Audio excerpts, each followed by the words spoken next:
몸의 어딘가에 가렵고 끈적한 가려움을 느껴본 적이 있으신가요? 모기에 물린 자국도 없고 알레르기도 없으며 새로운 제품을 사용한 것도 아닌데 말이죠. 아마도 피부가 건조해서 그럴 거라고 대수롭지 않게 넘겼을 수도 있습니다. 하지만 60세가 넘으셨다면 이런 증상들을 가볍게 여겨서는 안 됩니다. 이 영상에서 저는 작지만 조기에 발견하면 사람의 생명을 구할 수 있는 중요한 사실을 공유하고자 합니다. 바로 몸의 특정 5군데에서 나타나는 가려움이 암의 첫 신호일 수 있다는 것입니다. 통증 부기 또는 다른 명백한 증상보다 먼저 나타날 수 있는 신호들이죠. 언뜻 들으면 믿기 어렵겠지만 수년간 의료 분야에서 일하면서 의사들은 림프종 췌장암, 피부암, 유방암 또는 생식기암과 같은 암 환자들에게서 이러한 가려움증이 반복적으로 나타나는 것을 확인했습니다. 특히 이 가려움증은 일반적인 가려움증과는 다릅니다. 단순히 피부 건조로 인한 것이 아니고 크림을 발라도 나아지지 않으며 무엇보다 매일 같은 부위에 계속해서 다시 나타납니다.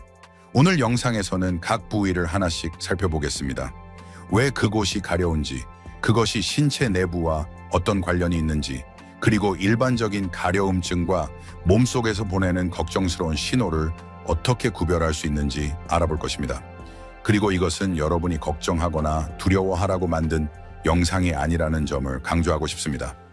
목적은 여러분이 자신의 몸을 더 잘 이해하고 능동적으로 대처할 수 있도록 돕기 위함입니다. 조기에 발견할수록 치료 성공률이 높아지니까요. 만약 이 영상을 보고 계시다면 끝까지 시청해주세요. 어쩌면 여러분 자신이나 사랑하는 사람이 몸이 보내는 신호를 받고 있을지도 모릅니다. 이제 첫 번째 신호부터 시작하겠습니다. 첫 번째 신호, 종아리 부위의 지속적인 가려움. 가볍게 여기지 마세요. 혹시 종아리나 다리 아랫부분을 계속해서 긁고 있는 자신을 발견한 적이 있으신가요? 특히 밤에 말이죠. 발진도 없고 벌레 물린 자국도 없으며 새로운 바디워시를 사용한 것도 아닌데 계속 긁어도 멈추지 않고 크림을 발라도 소용이 없습니다. 만약 이런 일이 여러분에게 일어나고 있고 몇 주 이상 지속되었다면 여러분의 몸은 매우 중요한 신호를 보내고 있을 수 있습니다. 많은 경우 특히 노년층에서 종아리 부위의 지속적인 가려움은 림프종의 초기 신호로 기록되었습니다. 림프종은 면역체계와 림프계를 공격하는 암의 일종입니다. 왜 하필 종아리일까요? 림프계의 암세포가 형성되기 시작하면 많은 양의 염증 유발 물질을 방출합니다. 이 물질들은 온몸을 돌아다니지만 유독 다리 부위의 피하 신경을 자극하는 경우가 많습니다. 이것은 피부 표면이 완전히 정상이고 발진이나 각질이 없어도 마치 불에 타는 듯한 가려움을 느끼게 합니다. 가려움은 깊고 둔하며 밤이 될수록 더 불편해집니다. 저는 72세의 이민호 어르신의 사례를 아주 잘 기억합니다. 그는 이렇게 말했습니다. 처음에는 침대나 이불이 더러워서 혹은 추운 계절에 피부가 건조해서 그런 줄 알았습니다. 그런데 이상하게도 종아리 앞부분만 가렵고 다른 곳으로는 번지지 않았으며 계속 긁어도 가라앉지 않아 잠을 제대로 잘 수 없었습니다. 그는 피부과에 2번이나 가서 몇 주 동안 약을 발랐지만 나아지지 않았습니다. 결국 그는 이유 없이 계속 피곤하고 체중이 몇 킬로그램 줄어들기 시작하자 의사가 혈액 검사와 스캔을 지시했습니다. 결과는 그의 가슴에 림프절 비대가 있었고 이는 초기 단계 림프종의 명백한 신호였습니다. 그리고 그는 제가 영원히 기억할 한마디를 했습니다. 가려움증이 저를 살렸습니다. 간단하게 들리지만 이민호 어르신의 이야기는 특별한 경우가 아닙니다. 분명한 이유 없이 비누 때문도 아니고 물린 자국 때문도 아니고 발진도 없는 종아리 부위의 가려움은 몸에 귀 기울여야 할 때입니다. 특히 밤에 땀을 흘리거나 이유 없이 피곤함을 느끼거나 평소처럼 먹는데도 체중이 줄어드는 등 다른 증상들이 동반된다면 더욱 그렇습니다. 여기서의 조언은 아주 간단합니다. 만약 종아리의 가려움이 몇 주 동안 지속되고 여러 방법을 시도해도 나아지지 않는다면 의사를 찾아가 혈액 검사나 림프절 검사를 요청하십시오. 피부가 항상 명확한 신호를 보내지는 않지만 신경계와 면역계는 조용히 반응하고 있을 수 있습니다. 몸은 항상 이야기하는 방법을 가지고 있으며 때로는 끊이지 않는 가려움증이 바로 자신을 구할 방법이 될 수도 있습니다. 두 번째, 신호 양쪽 경합골 사이의 깊은 가려움. 몸속 문제일 수 있습니다. 만약 여러분이 양쪽 경합골 사이, 즉 등 윗부분에서 둔한 가려움을 자주 느끼고 긁을수록 더 가렵다면 경솔하게 생각해서는 안 됩니다. 많은 노인들은 이것이 등에 땀이 차서 뜨거운 매트리스에 누워서 또는 옷이 너무 꽉 끼어서 그렇다고 생각합니다. 그러나 그 가려움이 몇 주 동안 지속되고 붉은 반점도 없으며 약을 발라도 나아지지 않는다면 여러분의 몸은 깊은 곳에서 무언가를 알리려고 애쓰는 것입니다. 특히 등 윗부분 척추 근처 또는 양쪽 경합골 사이의 가려움은 췌장암의 초기 징후 중 하나로 의사들에게 기록되었습니다. 췌장암은 초기 단계에서 발견하기 매우 어려운 질병입니다. 언뜻 들으면 관련 없어 보일 수 있습니다. 췌장은 복부에 있는데 왜 등이 가려울까요? 사실 췌장에 종양이 생겨 담관을 압박하면 담즙이 정상적으로 배출되지 못하게 됩니다. 담즙이 몸 안에 축적되고 담즙산이 혈액으로 퍼져나가면서 말초 신경을 자극합니다. 그런데 등 윗부분은 많은 감각신경이 모여 있는 곳입니다. 간단히 말해 췌장이 막히고 담즙이 고여 등 부위의 신경을 매일 가볍게 찌르게 되어 깊고 긁을 수 없는 가려움증을 유발하는 것입니다. 저는 70세의 박소연 어르신이 아주 이상한 이유로 진찰을 받으러 오셨던 것을 기억합니다. 의사 선생님, 몇 달 동안 등 가운데 딱 한 군데만 가려웠습니다. 긁어서 살이 벗겨질 정도인데도 낫지 않았습니다. 그녀는 매트리스도 바꾸고 비누도 바꾸고 와이어 브래지어도 입지 않았지만 소용이 없었습니다. 우연히 종합검진에서 그녀의 간 효소 수치가 비정상적으로 높게 나왔습니다. 초음파 검사 결과 담관 압박이 있었고 이후 스캔에서 췌장 머리 부분에 작은 종양이 발견되었습니다. 그녀는 말했습니다. 그 가려움이 없었더라면 아마 진찰을 받으러 가지도 않았을 거예요. 그리고 그 seemingly harmless한 가려움 덕분에 종양이 아주 작을 때 발견되어 치료 가능성이 높았습니다. 그러므로 만약 여러분이 등 윗부분 중앙에서 원인 모를 깊은 가려움증을 겪고 있고 붉은 자국도 없고 알레르기도 없으며 바르는 약으로도 나아지지 않는다면 주저하지 말고 검사를 받으러 가십시오. 특히 소변색이 짙어지거나 대변색이 옅어지거나 식욕 부진 또는 이유 없는 피로감과 같은 증상들이 동반된다면 즉시 간 및 담낭 기능 검사를 받으십시오. 등은 췌장과 매우 멀리 떨어져 있지만 인체에서는 모든 것이 밀접하게 연결되어 있으며 등 뒤의 가려움증이 종종 앞쪽에 있는 췌장의 첫 번째 경고음일 수 있습니다. 몸은 말로 명확하게 표현하지 않지만 우리가 귀 기울인다면 지혜롭게 알려줄 것입니다. 세 번째 신호, 비듬이나 각질 없이도 두피가 가려움. 혹시 두피가 계속해서 가렵고 특히 오후나 저녁에 더 심해지는 것을 느껴본 적이 있으신가요? 샴푸를 바꾸고 모자를 쓰지 않고 머리를 시원하게 유지해도 나아지지 않습니다. 많은 사람들은 단순히 날씨 때문에 두피가 건조하거나 화장품에 알레르기가 있다고 생각하지만 이 가려움증이 비듬 붉은 반점 또는 각질 없이 반복된다면 이것은 피부 문제가 아니라 몸속에서 보내는 신호일 수 있습니다. 이상하게 들릴지 모르지만 노년층에서 지속적인 두피 가려움증이 백혈병이나 두피 부위의 피부암의 초기 증상으로 밝혀진 경우가 많습니다.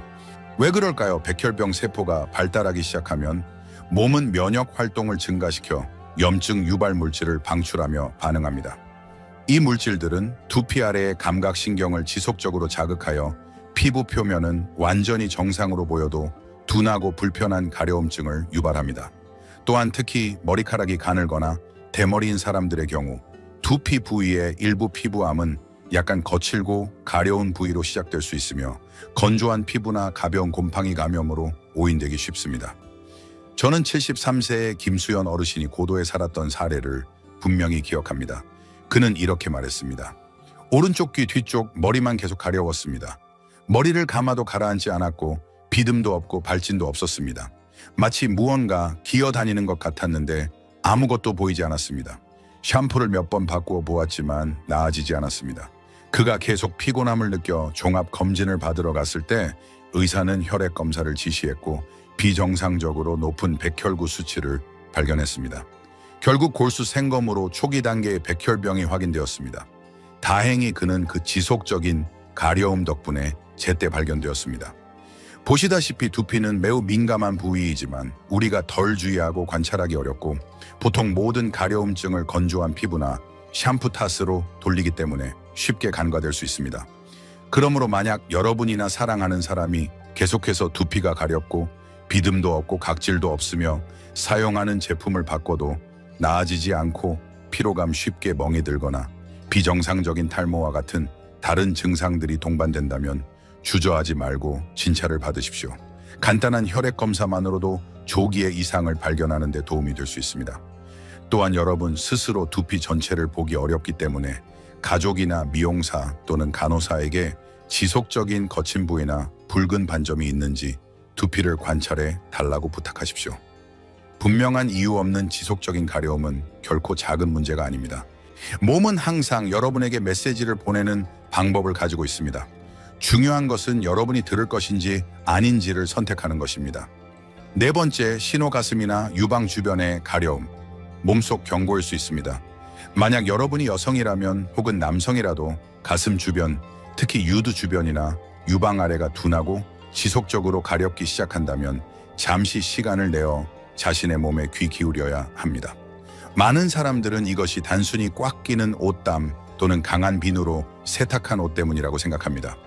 하지만 옷을 바꾸고 세제를 바꾸고 크림을 발라도 나아지지 않고 매일 같은 부위에 가려움이 계속해서 반복된다면 그것은 더 이상 단순한 피부 문제가 아닙니다. 가슴 부위의 가려움이 염증성 유방암의 초기 신호였던 경우가 많습니다.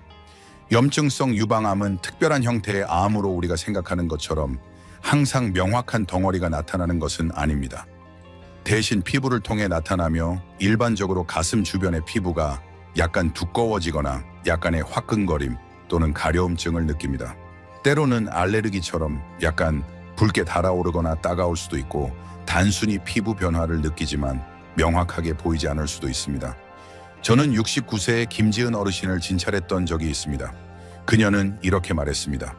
오른쪽 유방 주변이 약간 가려웠는데 마치 안에서 뭔가가 부드럽게 긁는 것 같았습니다. 그녀는 브래지어를 바꾸고 와이어 브래지어를 입지 않았으며 항갈레르기 약을 발랐지만 소용이 없었습니다. 그녀는 나이가 많고 폐경 후 호르몬 변화 때문이라고 생각하여 진찰받기를 망설였습니다. 하지만 몇 달 후 그녀는 가려운 부위 주변의 피부가 약간 주름지고 오렌지 껍질처럼 두꺼워지기 시작하는 것을 발견했습니다. 그 시점에서 의사는 초음파와 생검을 통해 염증성 유방암을 발견했습니다. 이는 치료하지 않으면 상당히 빠르게 진행되는 형태였습니다. 그러나 피부가 막 변하기 시작했을 때 진찰을 받았기 때문에 치료가 적시에 원활하게 진행되었습니다. 주목할 만한 점은 그녀의 첫 번째 신호가 통증도 아니고 덩어리도 아닌 단지 가려움이었다는 것입니다. 그리고 이것은 여성에게만 해당하는 것이 아닙니다. 남성도 유방암에 걸릴 수 있으며 드물지만 많은 사람들이 주의를 기울이지 않기 때문에 더욱 간과되기 쉽습니다. 한대도시의 최진우 어르신은 72세인데 왼쪽 유두 근처에 작은 부위만 가렸고 때로는 안에서 약간 욱신거리는 느낌이 있었다고 말했습니다. 아무런 발진도 없었지만 매일 반복되었습니다. 의사가 유방 촬영술과 생검을 지시한 후 그도 초기 단계의 유방암으로 진단받았습니다. 그러므로 만약 여러분이 가슴의 특정 부위에 원인 모를 가려움을 느끼고 몇 주 동안 지속되며 옷이나 바르는 약을 바꿔도 나아지지 않는다면 가능한 한 빨리 진찰을 받으십시오.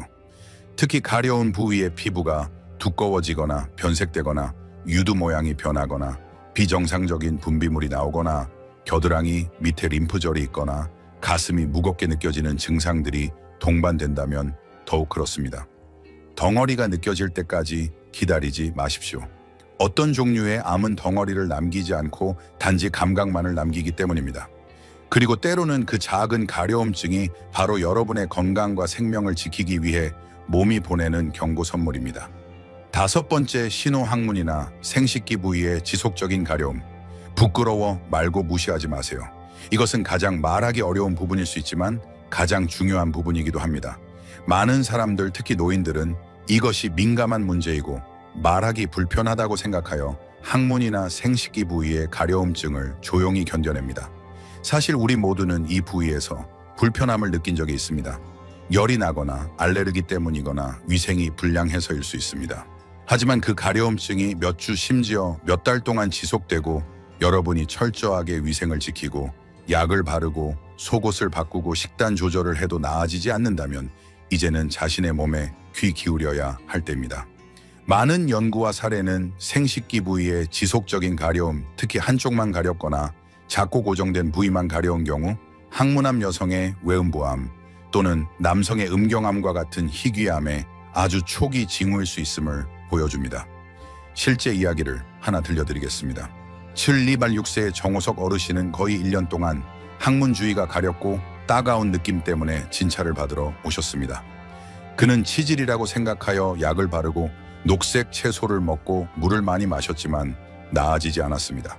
그 가려움은 그를 아프게 하지는 않았지만 하루 종일 특히 밤에 그를 불편하게 했습니다. 결국 의사의 조언에 따라 항문 내시경 검사를 받았을 때 그는 깊숙이 작은 종양이 있는 것을 발견했습니다. 초기 단계의 항문암이었습니다. 그는 말했습니다. 그래도 제가 진찰받기를 망설이지 않아서 다행입니다. 그 사소해 보이는 가려움이 저를 살렸으니까요. 여성의 경우 폐경 후 많은 사람들이 생식기 부위의 가려움을 호르몬 변화 때문이라고 오해합니다. 하지만 실제로는 한쪽만 가렵거나 피부가 약간 거칠고 색깔이 고르지 않은 느낌으로 시작하는 외음부암 사례들이 있습니다. 68세의 김나라 어르신은 이렇게 말했습니다. 처음에는 가벼운 염증인 줄 알았는데 왜 넣는 약을 써도 낫지 않았을까요? 한쪽만 지속적으로 가려웠고 밤에는 더 가려웠습니다. 그녀는 산부인과 진찰을 받고 생검을 했더니 생식기 부위 가장자리에 비정상 세포가 발견되었습니다. 몇 달만 늦었더라면 치료가 더 어려워질 수 있는 저남성 상태였습니다. 그러므로 친애하는 여러분, 만약 여러분이나 사랑하는 사람이 항문이나 생식기 주변에 작은 부위가 가렵거나 이유 없이 몇 주 이상 지속적으로 가렵고 아무리 잘 관리해도 줄어들지 않으며 따갑거나 피부가 팽팽하거나 약간 거칠거나 피부색이 변하는 등의 증상이 있다면 주저하지 말고 의사를 찾아가십시오. 생명은 부끄러움보다 훨씬 더 소중합니다. 우리는 자신의 몸에 귀 기울이는 것을 부끄러워할 필요가 없습니다.